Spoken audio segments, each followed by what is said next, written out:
ShabbatUK is almost here, and we still have so much more to learn. One of the halachot of Kiddush is that ein Kiddush ela b'makom seudah, which means that the Kiddush has to be recited where a meal is going to take place, and that the meal must be served immediately after Kiddush. We know that very often we don't have a full meal with Kiddush, and this is based on the ruling of the Geonim, cited by the Shulchan Aruch, that it's sufficient just to eat a little bit of food after reciting or hearing Kiddush. Whilst there's no imperative to eat bread immediately following Kiddush, one should be careful to eat at least a kezayit of Mezonot foods, such as cake, biscuits or crackers. The view of the Shiltei Giborim is that one can even fulfil the requirement of Kiddush b'makom seudah by eating fruit.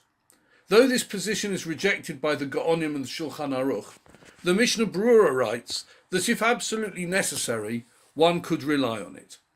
So if you show up to a simcha Kiddush close to midday on Shabbat, not having eaten anything all morning, and you find that all the cake etc. has gone, and that there's only sushi and kugel left, if it's still a long walk home, or it would be offensive to the baal simcha if you didn't partake of his food, then there are good grounds for leniency to make Kiddush and to eat the sushi and kugel.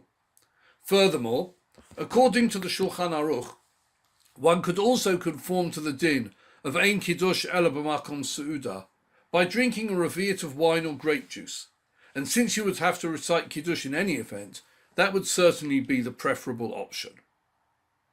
A question that people have often asked me is whether this leniency of eating Mezonot after Kiddush rather than a full meal applies only for the daytime Kiddush, or even for the Kiddush at night.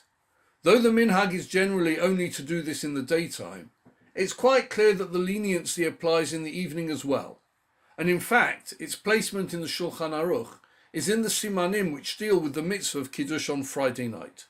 So, if in the winter people don't want to sit down to dinner at 5 p.m, and they prefer to make Kiddush and then eat a piece of cake with a cup of coffee or hot cocoa before eating dinner somewhat later, that would certainly be permissible.